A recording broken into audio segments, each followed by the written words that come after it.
Babadem, coach formateur en développement professionnel et personnel, dans l'émission À l'école.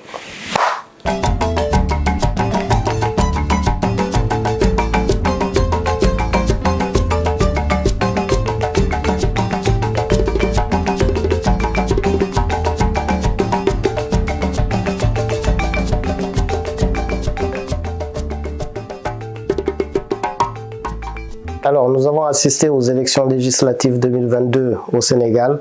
Donc, l'organisation s'est très bien passée, ça s'est très bien déroulé dans son ensemble. Comment ça s'est passé? Donc, on avait craint une tension au départ, une tension qui est due au fichier électoral. Et donc, si vous savez bien, au Sénégal, il y avait deux coalitions majeures qui sont la coalition Benno Bokk Yakaar de la majorité présidentielle et la coalition Yewwi Askan Wi et Wallu.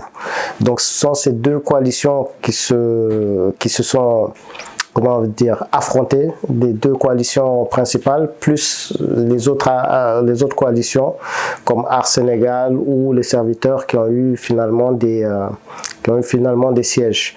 Donc pourquoi les tensions? Donc si vous vous rappelez bien, au début, c'était sur les listes. Il y avait des problèmes au niveau des listes et il y avait eu des listes disqualifiées, notamment celui de Yewwi Askan Wi, les listes des titulaires qui ont été disqualifiés, dont leur tête de file, chef de file et le président du parti PASTEF, Ousmane Sonko, qui a été disqualifié, ainsi que les grands ténors. Donc ils sont partis avec une liste de suppléants, et également Benno Bokk Yakaar aussi, il y avait une partie des listes qui avait été également mis de côté. On avait longtemps craint que les élections ne se passent pas, et au final ça s'est passé avec tout le suspense qui en est dû. Le suspense, au départ on pensait également que l'opposition allait boycotter les élections ou n'allait pas aux élections, ou disait tout simplement qu'il ne peut pas y avoir d'élections sans reprendre la liste qui avait été la liste des titulaires qui avait été mise de côté. Et donc au final ils sont partis aux élections et ça a donné les résultats qu'on a eus, et nous avons l'impression que les résultats arrangent plus ou moins tout le monde, parce qu'on avait craint à des soulèvements populaires en cas de majorité absolue du parti du président Macky Sall. Et donc finalement ça s'est bien passé.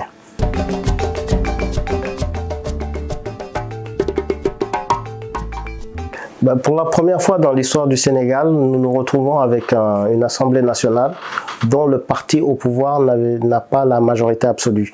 Généralement, le parti au pouvoir est celui qui a une majorité, mais une majorité confortable. Juste pour donner une idée, lors de la dernière législature, le parti au pouvoir, en tout cas Benno Bokk Yakaar ou le parti au pouvoir, avait 120 députés sur 165.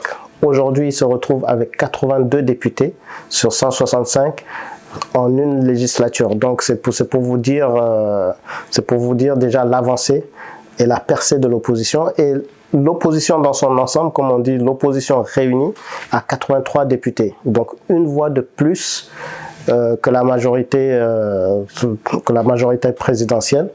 Et donc ce qui fait que la majorité absolue est dans le camp de l'opposition. Sauf que cette opposition, comme on dit, est une coalition. Il y a déjà la coalition Yewwi Askan Wi de Ousmane Sonko. Il y a le Wallu, coalition donc de Maître Abdoulaye Wade, l'ancien président, et qui est d'ailleurs devenu député lors de cette élection législative.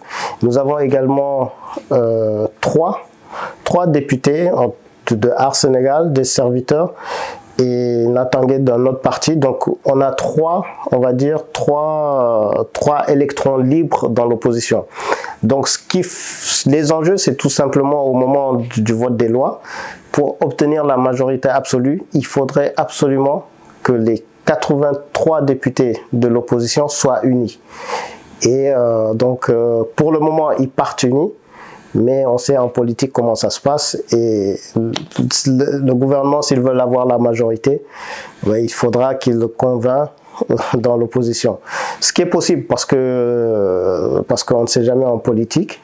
Et ce qui va être intéressant, c'est que avant, entre guillemets, ce que nous disions de l'Assemblée nationale, c'était une chambre d'enregistrement. Donc il n'y avait pas de débat. Une loi venait du gouvernement.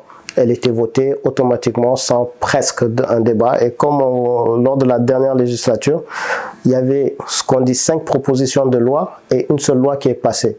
Donc cette fois-ci, pour cette nouvelle législature, les enjeux peuvent être très grosses. D'autant plus que l'opposition en tout cas veut mener des commissions d'enquête sur des supposés détournements d'argent. L'opposition, on a parlé aussi de cohabitation. Donc, je pense pas que la cohabitation, le président Macky Sall ira au niveau de la cohabitation, mais ce qui est très intéressant, c'est qu'au niveau de l'Assemblée nationale, il y aura des débats et ça va permettre même à la jeunesse de suivre les débats parce que nous avons aussi des opposants qui étaient des activistes. On va parler notamment de Guy Marius Sagna qui a été enfermé plusieurs fois en prison et qui est cette branche, on va dire, assez difficile, assez dure. Et donc voilà, donc les enjeux sont très gros et on va parler par exemple du 3e mandat où le candidat, qui n'est non candidat mais qui a mené une campagne exceptionnelle, avait fait de cette campagne législative un référendum contre Macky Sall et contre le 3e mandat. Et il disait clairement, si vous votez, si vous nous donnez la majorité absolue, le 3e mandat ne sera plus une question au Sénégal. Donc voici en gros les enjeux. Et ça va être très intéressant parce que c'est une configuration inédite au Sénégal et c'est un modèle de démocratie. Au lieu d'aller dans ce qu'on appelle le spectre de la violence, tout va se passer au niveau des débats, au niveau de l'Assemblée nationale. Alors c'était Baba Dème, je vous remercie encore dans l'émission À l'école.